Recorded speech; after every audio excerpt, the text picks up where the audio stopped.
Google app scale academy அப்படிங்கிறத வந்து கூகுளும் இந்திய கவர்மெண்ட்டும் சேர்ந்து வந்து கூகுள் ஆப் ஸ்கேல் அகாடமின்னு ஒரு இதை கொண்டு வந்து அதில் வந்து இந்தியா முழுக்க இருக்கக்கூடிய 100 சிறந்த செயலிகளை தேர்ந்தெடுத்து அவங்கள வந்து உலகளாவிய சந்தைக்கு கொண்டு போகிறதுக்கு பயிற்சிகள் கொடுத்தாங்க. அந்த செயலியில் எங்களோட அக்ரிசக்தியும் ஒன்று. முதற்கட்டமாக இந்தியாவில் கொண்டு போகிறதுக்கு என்னென்ன தேவையோ அதெல்லாம் நீங்கள் செய்யுங்க, உங்களுக்கு தேவையான உதவிகள் கூகுள் வந்து கொடுப்பாங்க அப்படின்னு சொல்லியிருக்காங்க.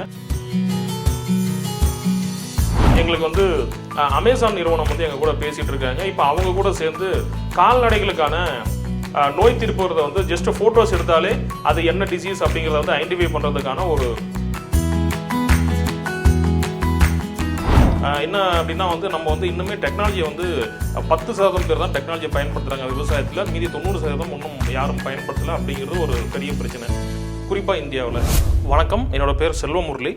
நான் வந்து கிருஷ்ணகிரி மாவட்டம் மத்தூர் அப்படிங்கிற கிராமத்தில் வந்து ஒரு ஐடி கம்பெனியும் அக்ரிசக்தி அப்படிங்கிற ஒரு விவசாயம் சார்ந்த ஒரு தொழில்நுட்ப கம்பெனியும் நான் ரன் பண்ணிட்டு இருக்கேன். ஸ்மார்ட் ஃபோன் வழியாக விவசாயிகளுக்கு மொபைல் ஆப் வழியாக லேட்டஸ்ட் டெக்னாலஜியும் நவீன தொழில்நுட்பங்களையும் சொல்லிக் கொடுத்தா என்ன அப்படின்னு சொல்லி தோணுச்சு.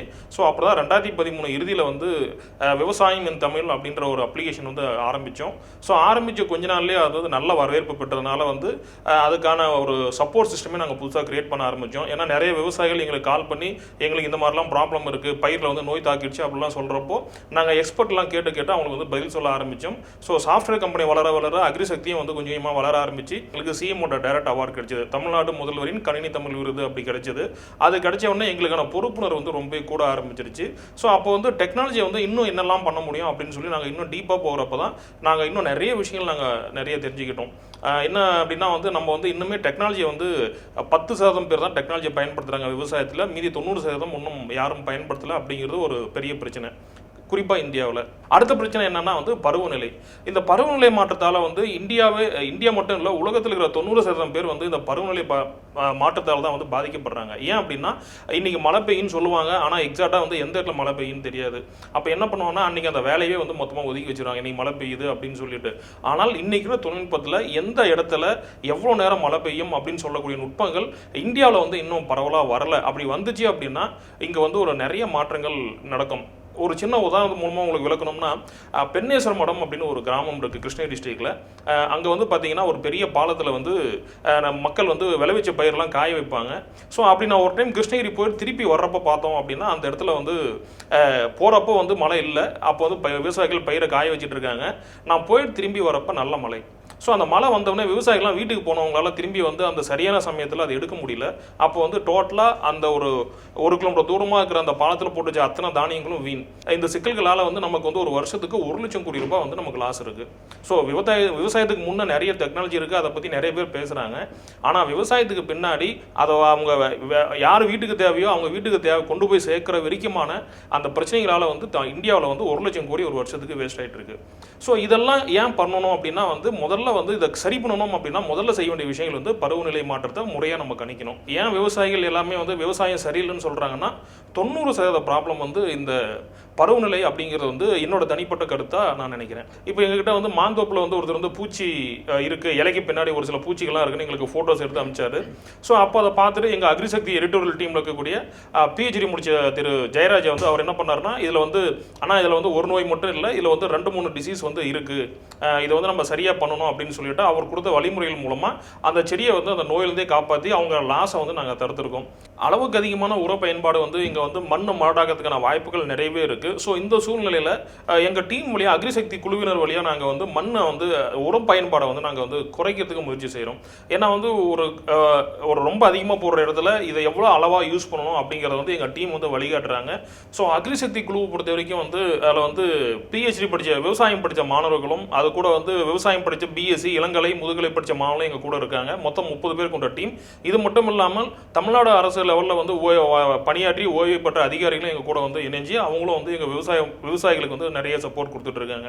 ஸோ எங்கள் ஆப்போட பேர் வந்து அக்ரிசக்தி விவசாயம் இன் தமிழ் அப்படின்னு பிளே ஸ்டோரில் நீங்கள் டைப் பண்ணிங்கன்னா வரும், அக்ரிசக்தி விவசாயம் இன் தமிழ்.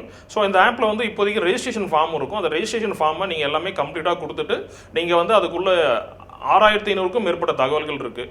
எல்லா பயிர் சம்பந்தமான விஷயங்களும் இருக்குது. அது மட்டும் இல்லாமல் நாங்கள் வந்து மின் புத்தகமும் வந்து ஒவ்வொரு மாதமும் கொண்டு வரோம். இந்த மின் புத்தகம் மூலியம் என்னென்னா இப்போ கரண்டாக என்னென்ன பிரச்சனைகள் போயிட்டு இருக்கு, அதை வந்து எப்படி சமாளிக்கலாம் அப்படின்னு சொல்லிட்டு தமிழ்நாடு முழுக்க இருக்கக்கூடிய கேவிகே, அதுக்கப்புறம் வந்து அறிவியல் நிறுவனங்கள் ப்ளஸ் வந்து மாணவர்கள் எல்லாமே வந்து அவங்க அனுபவங்களை வந்து எங்கள் ஆய்வுதலில் வந்து எழுதிட்டு இருக்காங்க. ஸோ இந்த புக்கையும் வந்து இது வரைக்கும் வந்து 80 புக்குகள் வந்து 80 மின் புத்தகங்கள் நாங்கள் வந்து எங்கள் ஆப்பில் வந்து இணைச்சிருக்கோம். ஸோ இதில் இருக்கிற தகவல்களை விவசாயம் பண்ணணும் அப்படின்னு யாராவது நினைக்கிறாங்க அப்படின்னா அவங்க இந்த தகவல்களை முறையாக படிச்சுட்டு போனாலே வந்து அடிப்படை தகவல் வந்து அடிப்படை அறிவை வந்து இதிலிருந்து பெற்றுக்கலாம். ஸோ அந்த அடிப்படை அறிவுக்கு மேலே நான் வந்து எனக்கு இந்த மாதிரிலாம் ப்ராப்ளம் வருது அப்படின்னு சொன்னாங்கன்னா எங்கள் எக்ஸ்பர்ட் வழியாக வந்து நாங்களே கனெக்ஷன் பண்ணி தரோம். இப்போ மோஸ்ட்லி வந்து எல்லாமே எங்ககிட்ட வாட்ஸ்அப் வழியாக தான் கனெக்ட் ஆகுறாங்க. வாட்ஸ்அப்பில் எங்களுக்கு வந்து ஃபோட்டோஸ் அனுப்பிச்சு என்னென்ன பிரச்சனைகள் நடந்துட்டு இருக்கு அப்படின்னு சொல்லிட்டு அந்த ஃபோட்டோவோட அனுப்புறப்போ எங்கள் டீம் வந்து அதுக்கு வழிகாட்டுறாங்க. அது மட்டும் இல்லாமல் அக்ரிசக்தி வழியாக ஒவ்வொரு வருஷமும் வந்து நாங்கள் வந்து மாநாடுகளை நடத்திட்டு வரோம். ஸோ இந்த மாநாடுகளை வெளிநாடுகளில் இருந்தும் வரக்கூடிய ஆய்வாளர்களை கொண்டு வந்துட்டு என்னென்ன நுட்பங்கள் நடந்துட்டு இருக்கு, என்ன செய்யலாம் அப்படிங்கிறத பற்றி நாங்கள் வந்து நிறைய விவாதங்கள் நடத்திட்டு இருக்கோம். ஸோ 2023 வந்து கிருஷ்ணகிரி மாவட்டத்தில் யானைகள் மனிதர்கள் மோதல் வந்து நிறைய நடந்துட்டு இருந்தது. அதை பற்றி வந்து எங்கள் டீமில் வந்து திரு பிரவீன்குமார், அதுக்கப்புறம் வந்து யானைகள் டாக்டர் பிரகாஷ்னு சொல்லிட்டு ஒசூரில் இருந்து அவங்கள வச்சு ஒரு நல்ல ஒரு சிஸ்டத்தை நாங்கள் கிரியேட் பண்ணோம். இது மூலமாக நிறைய பரிந்துரைகள் நாங்கள் அக்ரிசக்தியிலையும் நாங்கள் கொடுத்துட்டே இருக்கோம்.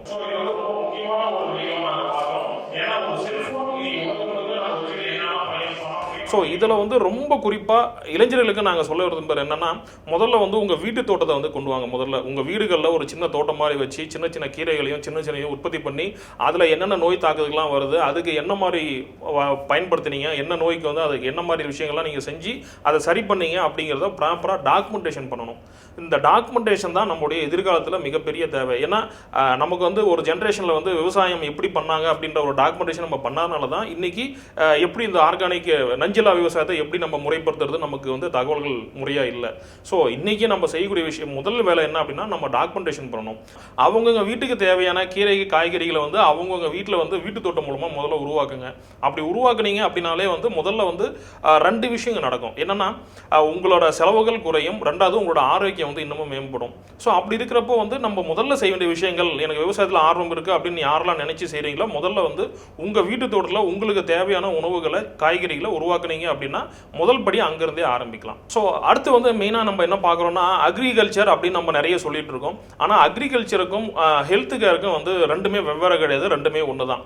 ஏன் ரெண்டுமே ஒன்று அப்படின்னா இன்றைக்கி வந்து எல்லாமே சொல்கிறோம். இன்றைக்கி வந்து டாக்டர்ஸ் எல்லாமே சொல்கிறாங்க மாவு சத்தை குறைவாக சாப்பிடு அப்படின்னு சொல்லி சொல்கிறாங்க. அப்போ மாவு சத்துனா என்னன்னு நம்ம வந்து தெரிஞ்சுக்கணும் அப்படின்னா நம்ம வந்து நியூட்ரிஷன் ஊட்டச்சத்து அப்படிங்கிறத பற்றி தெரிஞ்சுக்கணும். இப்போ இந்த அக்ரிகல்ச்சருக்கும் ஹெல்த் கேருக்கும் முறையான சம்மந்தங்கள் இருக்குது. இந்தியாவை தான் வந்து உலகத்தோட சர்க்கரை நோயோட தலைநகரம் அப்படின்னு சொல்லி சொல்கிறாங்க. ஆனால் நம்மக்கிட்ட நிறைய பேர் வந்து இந்த அரிசியை சாப்பிட்டா நம்மக்கிட்ட வந்து சுகர் வரவே வராது, இது ஓடி போயிடும் அப்படின்லாம் வந்து நிறைய இன்ஸ்டாவில் வந்துட்டு இருக்கு. இதை வந்து நம்ம அறிவியல் பூர்வமாக ஆராய்ஞ்சோம் அப்படின்னா வந்து லோ கிளைசமிக் இண்டெக்ஸ், குறைந்த மாவுச்சத்து அப்படிங்கிறது தான் வந்துட்டு இதோட முக்கியமான ஒரு கான்செப்ட்.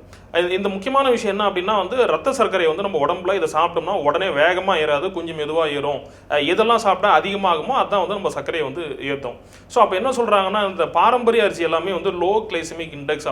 இன்னொரு ஆய்வு என்ன சொல்லுதுன்னா இந்தியா முழுக்க அதிகரித்திரும் மருத்துவ செலவுனால வந்து இந்தியாவில் ஏழைகள் அதிகரிச்சுட்டு வராங்க அப்படின்னு ஒரு ஆய்வுகள் சொல்லிட்டு இருக்கு. இதெல்லாம் நம்ம வந்து சரியாக பயன்படுத்தி இப்போதே நம்ம சரியாக இருக்கணும் அப்படின்னா நம்ம வீட்டுக்கு தேவையான உணவுகளை நாமளே உற்பத்தி பண்ணிக்கணும். 2வது இந்த ஊட்டச்சத்து அப்படிங்கிற விஷயங்களில் நம்ம கவனம் செலுத்தணும். இப்போ உதாரணத்துக்கு சிங்கப்பூர்லாம் பார்த்தோம்னா ஒவ்வொரு ஹோட்டல்லையும் வந்து அவங்க சாப்பிட்ற உணவுப் பொருட்களோட ஊட்டச்சத்தை வந்து எழுதி வச்சிருக்காங்க. இது வழியாக என்ன நடக்குது அப்படின்னா வந்து அவங்களுக்கு ஒரு அவேர்னஸ் வந்துடுது. ஓகே இன்னைக்கு நம்ம சுகர் 200 இருந்துச்சுன்னா நம்ம 2 இட்லிருந்து 3 இட்லி சாப்பிட்டா போதும், கூட ஒரு முட்டை சாப்பிட்டா போதும் அப்படின்னு சொல்லிட்டு அவங்களுக்கு ஒரு விழிப்புணர்வு வருது. கவனமாக நம்ம பார்க்க வேண்டிய விஷயம் என்னன்னா எதிர்காலத்தில் விவசாயம் வந்து செழிக்கணும் அப்படின்னா விவசாயிகள் எல்லாமே வந்து ஒன்றிணைஞ்சு ஒரு குறிப்பிட்ட ஊரில் ஒரே மாதிரி நெற்பயிரை பண்ணாங்க அப்படின்னா வந்து அங்கே வந்து செலவுகள் குறையும். ஒரே மாதிரி பயிர் இருக்கிறப்ப வந்து எல்லாத்தாலையும் வந்து அங்கே வந்து கவனம் கொடுக்க முடியும். ஆனால் இப்போ என்ன நடந்துட்டு இருக்குன்னா இப்போ குறிப்பாக ஒரு ஊரில் வந்து ஒரு 100 ஏக்கர் இருக்குது அப்படின்னா அந்த 100 ஏக்கர் இப்போ கோயில் நிலம் வச்சுக்கணும். உதாரணத்துக்கு ஒரு 100 ஏக்கர் கோயில் நிலம் இருக்குன்னா அதை குத்தகைக்கு எடுத்தவங்க ஒரே ஒரு இடத்துல வந்து ஆனால் ஒரே இடம் தான் இருக்கும், ஆனால் சின்ன சின்ன பாத்தியில் வந்து வெவ்வேறு வகையான நெற்களை வந்து நடுவாங்க. ஸோ அப்படி வெவ்வேறு வகையான நெல் நடுறப்போ வந்து ஒன்றுக்கு நல்லது செய்கிற பூச்சி இன்னொன்று கெட்டது செய்யும். ஸோ அதனால் வந்து யாருமே வளரவும் முடியாது, இதாகவும் முடியாது. இன்னொரு விஷயம் என்ன அப்படின்னா வந்து ஒரு 100 ஏக்கரில் வந்து 10 ஏக்கரில் மட்டும் உரம் அடிக்காமல் வந்து ஒருத்தர் பண்ணுவார். ஆனால் இன்னொரு பக்கம் பார்த்தீங்கன்னா அந்த 90% பேர் வந்துட்டு கண்டினியூஸாக உரம் அடிப்பாங்க. ஸோ அந்த உரம் வந்து காற்றுல வந்து இந்த பக்கம் வந்துட்டே இருக்கும்.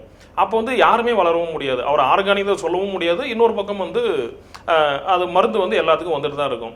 அப்போ வந்து இந்த மாதிரி சூழ்நிலையில் விவசாயிகள் எல்லாமே ஒன்றிணைஞ்சு குறைஞ்சபட்சம் தொழில்நுட்பம் வளரனா நான் ஏற்கனவே சொன்ன மாதிரி ஒரு குறைஞ்சபட்சம் ஒரு 100 ஏக்கரில் ஒரே மாதிரி பயிர் பண்ணாங்க அப்படின்னா எல்லாத்தோட கவனமும் அங்கே வரும். ஏன்னா பெரிய லெவலில் இருக்கிறனால வந்து வாங்குறவங்களுக்கும் ரொம்ப எளிது, அதை வந்து இந்த நோய் மேலாண்மை செய்கிறதும் ரொம்ப எளிது. அதனால் எதிர்காலத்தில் விவசாயம் செழிக்கணும் அப்படின்னா நம்ம எல்லாமே ஒன்றிணைஞ்சு ஒரே மாதிரி பயிரை கொண்டு வந்து பண்ணால் நல்லது. இப்போ நிறைய பேர் வந்து இப்போ ரீசெண்டாக திரு மதுபாலன் சொல்லிட்டு தருமபுரியில் இருக்கார், அவர் ஓய்வு பெற்ற விவசாய அலுவலர். அவர் என்ன சொன்னார்னா வந்துட்டு நெல் பக்கத்தில் பயிர்லேயே வந்துட்டு நம்ம வந்து சாமந்தி பூவையோ இல்லை வந்து செம்பருத்தியோ வந்து நம்ம வந்து வரப்போரில் நட்டோம் அப்படின்னா பூச்சி தாக்குதல் வந்து ஓரளவு காப்பாற்றலாம் அப்படின்னு சொல்லி அவர் சொல்கிறாரு. ஸோ இந்த மாதிரி நிறைய பயன்பாட்டு அலுவலர்களுக்கு கொடுக்கக்கூடிய குறிப்புகள் வந்து நமக்கு நிறையவே இருக்குது.